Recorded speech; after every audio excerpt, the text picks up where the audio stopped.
Bonjour à tous et bienvenue sur NeoWeb. Aujourd'hui, on va apprendre à utiliser Bootstrap à travers un petit exercice où on va faire une page inscription. Alors avant tout, il faut commencer par mettre dans votre balise aide ces deux liens.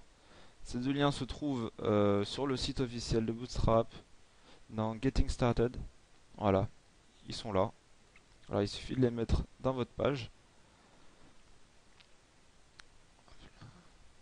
Alors on va commencer tout de suite avec une petite explication de à quoi sert Bootstrap.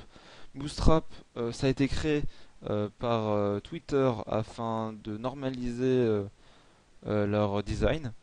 On l'utilise aussi beaucoup aujourd'hui pour faire du responsive design, c'est-à-dire que votre contenu sera aussi lisible avec un grand écran qu'un petit écran, c'est-à-dire que votre contenu sera aussi lisible avec l'écran d'un ordinateur qu'avec celui de votre smartphone.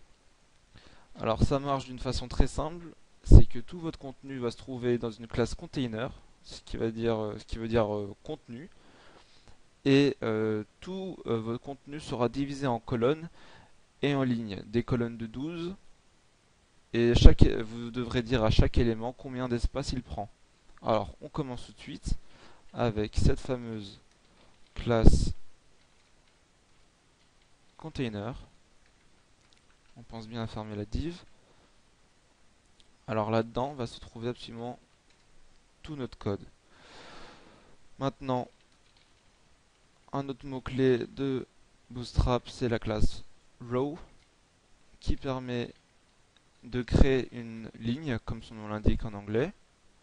Donc maintenant, on a une ligne. On continue avec div.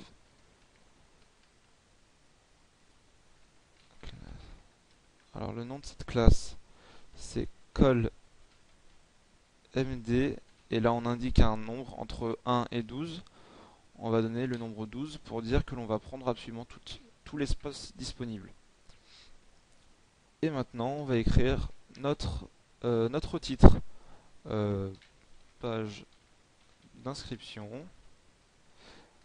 Ah, tenez, on va faire un petit retour à la ligne. Un small. Merci de renseigner vos informations. On ferme le small. On ferme le H1. Voilà, alors on va voir ce que ça donne sur notre page.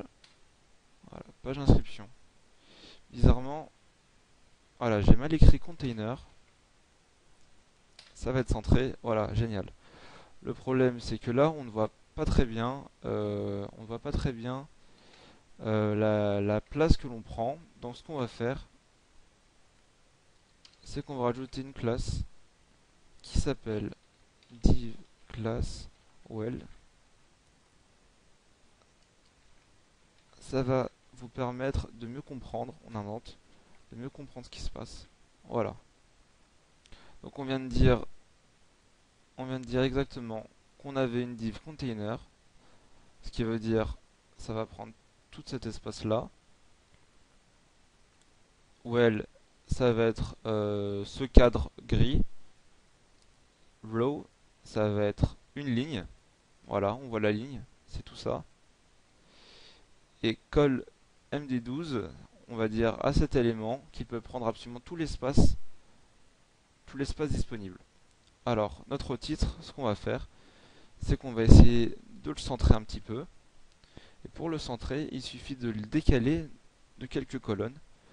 Donc call MD offset, et on dit combien de colonnes on décale. On va dire par exemple 2 colonnes.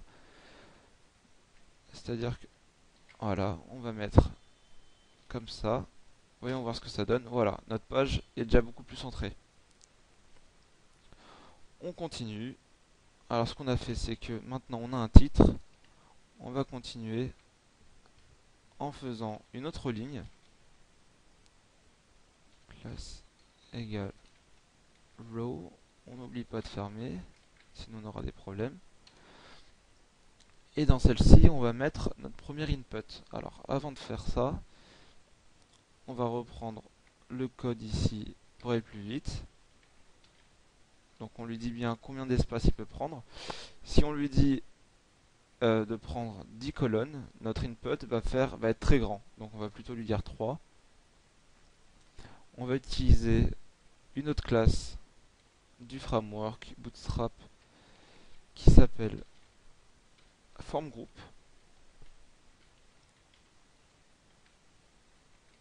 Ça, alors cette classe, c'est pour dire que notre input va prendre le plus de place possible dans ces colonnes, dans ces trois colonnes qu'on lui a allouées. On va faire un petit label histoire que ce soit propre.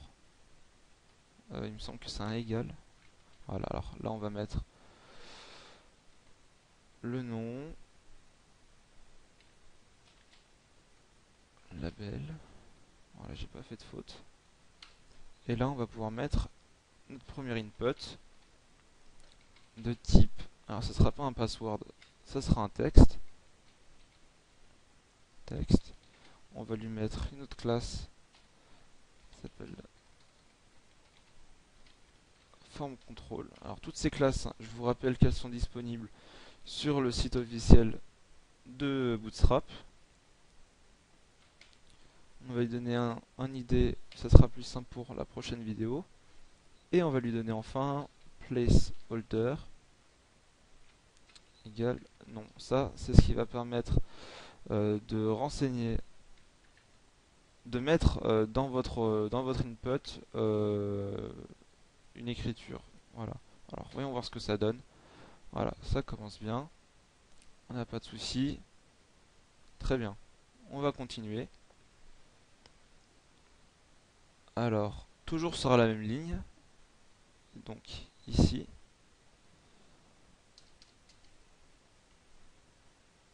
Toujours sur la même ligne. Ce qu'on va faire, c'est exactement la même chose.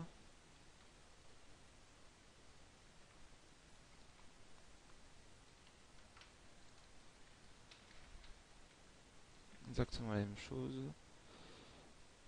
On reprend ça.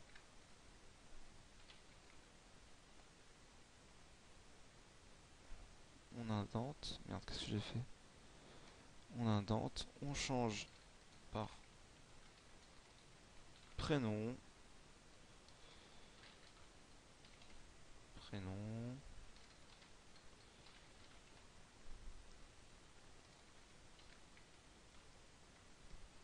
Alors, voyons voir ce que ça donne.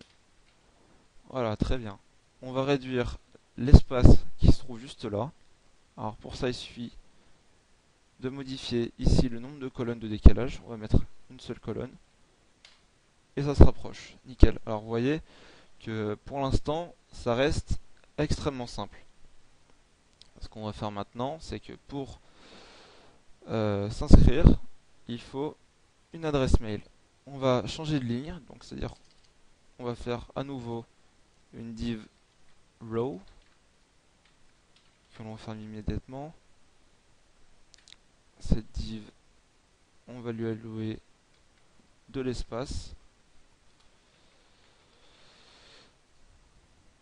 Voilà. Alors on va lui allouer plus d'espace, on va dire cette colonne. Voilà, on décale de 2. Et on va reprendre ce bout de code. Voilà, form group. On va l'appeler email.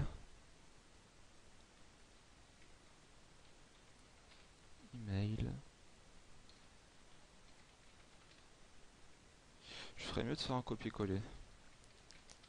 Email. Alors voyons ce que ça donne. Hop là, un email. On a toujours nom, prénom, email. Alors vous voyez que ça avance plutôt vite. Ce qu'il faut faire maintenant, c'est proposer à l'utilisateur de choisir son mot de passe. Alors on va faire un copier-coller, on refait une nouvelle ligne, sinon on ne revient pas à la ligne. Voilà. Comme d'habitude, on utilise la classe pour allouer de l'espace. Voilà, ce qu'on va faire, c'est que on va renseigner de l'espace un peu plus petit. Et bien maintenant on va recopier ça.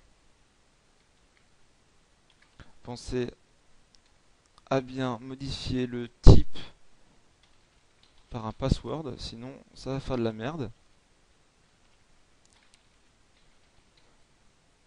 Password.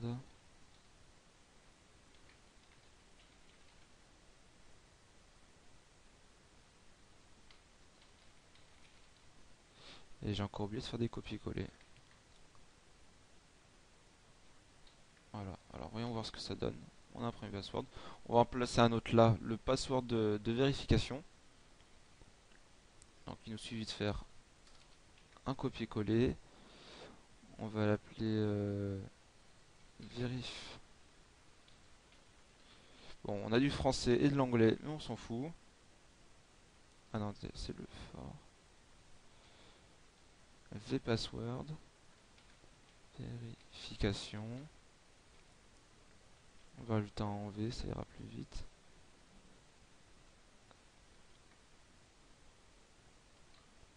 Voilà, alors voyons voir ce que ça donne. Ok, on l'a bien mis, mais c'est un peu trop décalé. Il faudrait que ça soit sur la même ligne que le prénom. Donc, vous l'aurez compris, il suffit de modifier ça. Voilà, on indique que le décalage de la colonne ne se fait plus que d'un.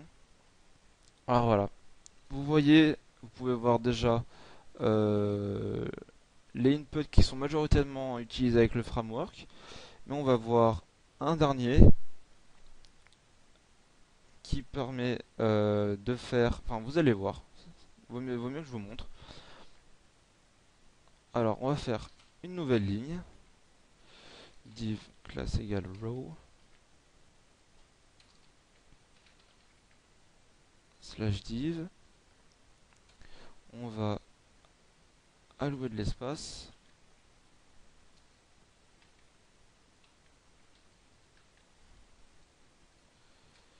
Voilà. Alors, ce qu'on va faire maintenant, c'est que l'on va utiliser. Alors, le premier de deux, c'est que l'on va utiliser. euh, on va utiliser des classes que l'on n'a pas encore vues. Vous allez voir que ça va être très cool. Alors, div class égale input group slash div.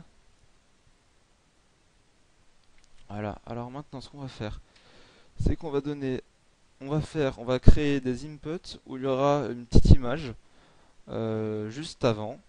Alors, ces images, on peut les trouver dans Components. Voilà, alors là, on a des glyphicons. On va pouvoir utiliser une de ces images. Il suffit de prendre le texte pour pouvoir l'afficher. Alors, ce qu'on va faire, c'est un span. Comme ça permet de ne pas revenir à la ligne. Classe, classe égale. Hop, span. Et dans la classe, il suffit d'indiquer donc euh, ce bout de code là. C'est-à-dire qu'on va d'abord dire qu'il s'agit d'un input group add-on. Tout ça, il faut savoir, il faut le connaître ou le retrouver sur le site. Et ensuite, il nous suffit de prendre une image qui nous intéresse. Donc là, on va prendre pour le téléphone. On va chercher, merde, un téléphone. Alors un téléphone, c'est phone en anglais. Phone. Voilà, bon, c'est pas le bon téléphone que je veux. Voilà, un smartphone. On va prendre un smartphone. Voilà. Copier. On va voir ce que ça donne sur notre site. Voilà, on a une case. On a une case avec le petit logo. Bon, pour l'instant c'est moche, mais vous inquiétez pas. Maintenant, on va rajouter le input. Alors on va plutôt faire un copier-coller. Plutôt ici. Alors, texte, enfin contrôle, placeholder, on va mettre téléphone, numéro de téléphone.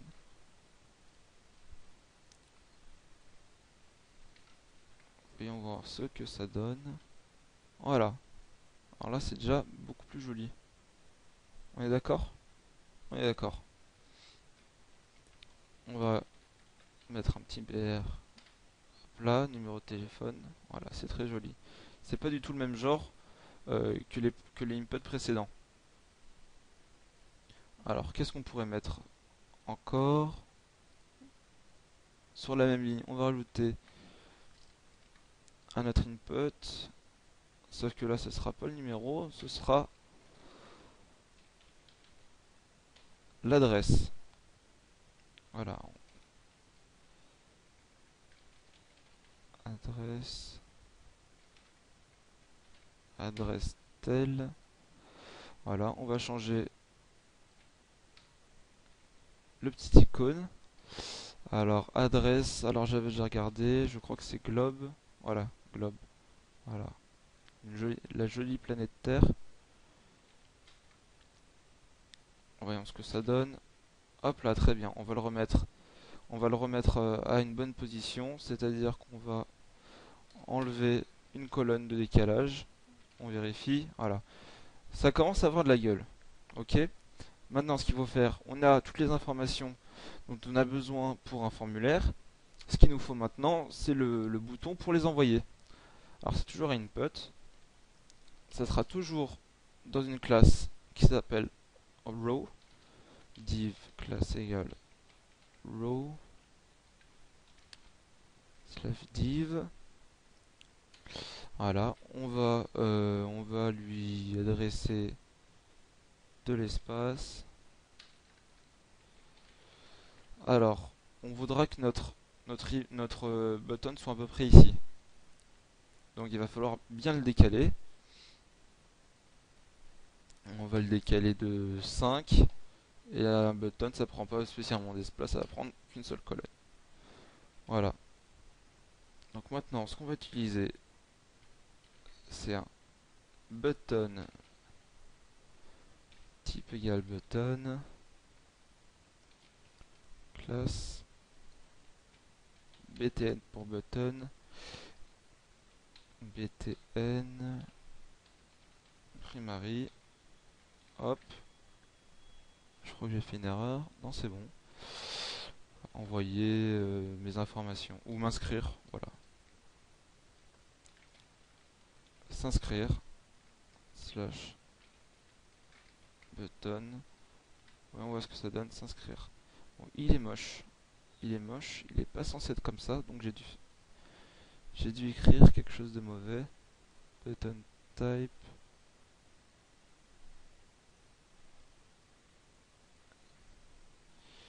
Qu'est-ce que j'ai mal écrit? Button primary.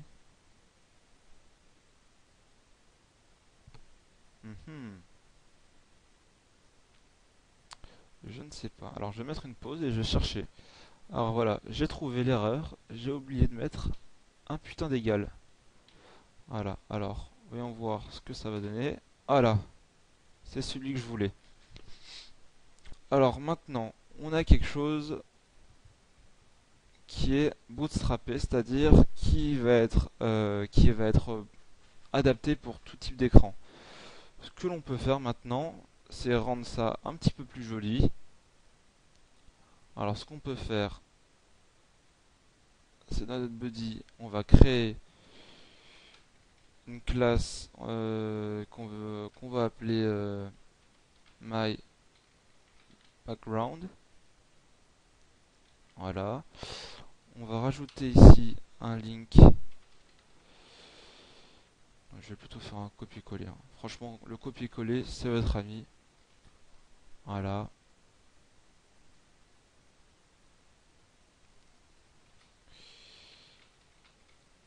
Parce que j'écris style.css. Donc maintenant, dans mon dossier, il me suffit de créer un fichier nouveau. Donc dedans, on va créer my background.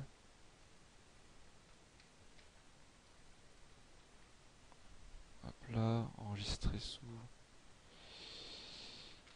style. Alors, où est-ce que c'est CSS? C'est ici. Voilà, enregistrer. D'y rajouter notre background. Alors, background de point URL. Alors l'URL, ça va être je suis dans le dossier courant et mon fichier s'appelle. Je crois que c'est ça, j'espère que c'est ça. On va mettre ça en no repeat. On va le centrer et le fixer. Voilà. Alors, voilà. Ça c'est mon image. On va voir ce que ça donne. Ça ne marche pas, c'est génial. Est-ce qu'il faut le mettre en... Non. Ah oui, le point virgule, ça va aider déjà.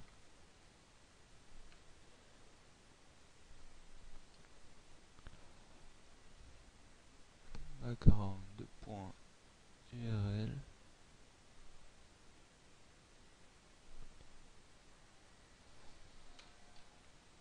Ce sera un JPG. Et oui, c'est bien ça. C'est bien ça. Voilà. Donc, par contre, maintenant, la div well rend le truc bien moche. On va la supprimer.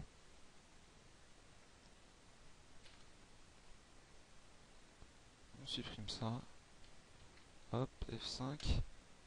Et voilà. On a notre petit formulaire d'inscription en responsive design en utilisant le framework Bootstrap. Voilà. J'espère que ce tutoriel vous aura plu. Et à la prochaine.